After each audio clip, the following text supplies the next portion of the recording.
the winds of history, the world spirit, is already immediately in front of us. And the reason people can't see it is because for now we can actually talk about what's going on in Colorado. I don't think I'll be too long either, and I'll give you my thoughts on it. So the Colorado Supreme Court has ruled that because of Trump's role in fomenting an insurrection during January 6th, he's going to be prevented from appearing on the ballot of the Republican primary in that state.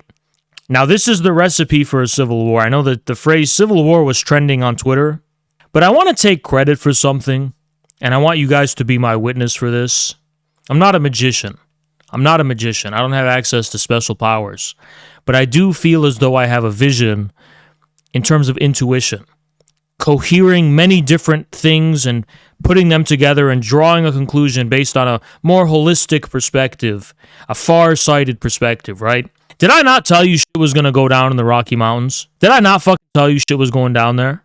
Because as it happens, I'm going to call him, I usually yell into this mic. As it happens, okay, the Colorado Supreme Court is the one doing this. This is happening in Colorado. It's going to happen in the West. It's going to happen out West. I said this, all right? I said this is where shit's going to happen, and I was right. You didn't believe me before. Start believing me as time passes. The Rocky Mountains is the future of American communism. Put it this way.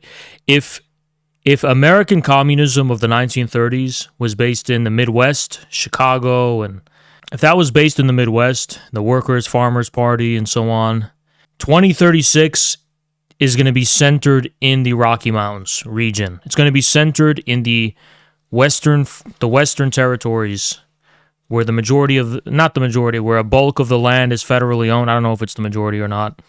Where it's sparsely settled, where a nomadic steppe population currently resides, where Elon Musk's Cybertrucks are going to be driving around. It's going to be a futuristic, it's going to be like a Death Stranding. This is where the future of 2036 is going to be. Believe it when I tell you. Can I tell you guys something? 2036 came to me as a artistic vision. It didn't come to me as like a blueprint based on a mechanical formula. It was an artistic vision. And a big part of that artistic vision, for reasons I just don't care to explain, were the salt flats of Utah. I envisioned vehicles driving over the salt flats of Utah, military vehicles, and a great battle occurring there. I didn't call Coloradans that. Shut up, dude. I'm saying it's that fucking region, okay? The Rocky Mountain region, that whole... I circled it on the map. That's where shit's gonna be, all right? And this is one of the things where I don't care to reason about it. I just kind of have the feeling, and I just choose to go with that, if that makes sense. And I'm not saying like I received some prophecy, or I'm not saying that. I'm literally saying like I made it up. But I didn't but I don't think I made it up. I feel like I can't explain shit to you guys. I got a sixth sense. You know, I have this sixth sense where it's not that I made it up completely, it's that I detect it. And this is kind of what I'm writing about a little bit. Where does my power to do this come from? It's not a supernatural power. It's just I happen to see things very coherently and bring a lot of things together. And then later you can see how they... I am of the view that human beings naturally, everyone has this. Everyone has this ability naturally. Like, everybody has the ability to understand where the wind is going. You do.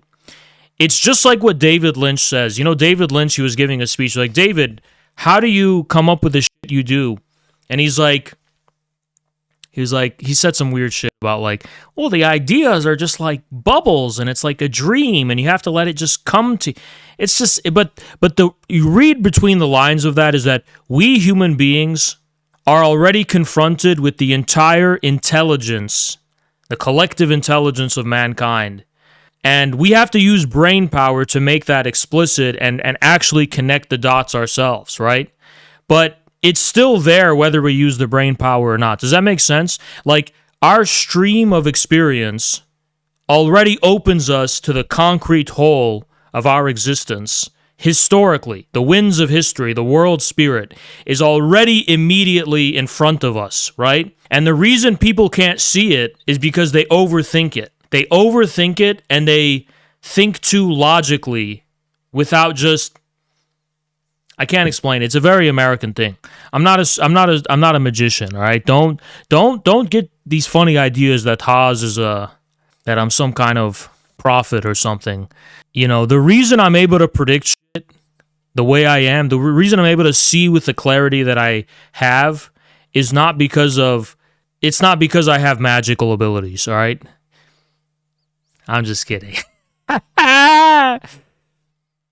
Everything's unconscious, all right? Everything's about the unconscious. For real. Like, I'll give you examples of this. Zerka, he's really big into this occult stuff. I don't know if I've told them this in private, but I'm like, everything's on the surface. Occultism is not you being a magician in the dark and getting all this. That's so much energy. That's not what it is. A magician is exactly like Twin Peaks: The Return, where what's his name again? Dougie Jones, exactly. A real magician is like Dougie Jones, straight up. You know the scene where Dougie Jones goes into the casino and like he just starts like getting jackpot on every single slot machine, and he's completely blissful while he does it. That's what it is. That's how you do it. All right. That's how you roll. That's how you do magic. And if you don't get it, you don't fucking get it. You're overthinking it. Straight up, you're overthinking it. Like, I'm not saying you have to be clueless and oblivious. You have to keep everything in the back of your mind, but you have to channel that into a seamless opening where things just come to you naturally.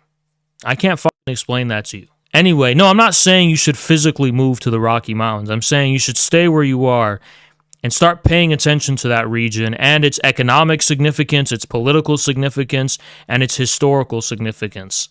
Because shit is going to go down from that region. But everything's on the surface is what I'm trying to say, you know? That's really what I'm trying to say. Anyway, I don't know exactly how I got to this. Oh, the Trump thing, of course.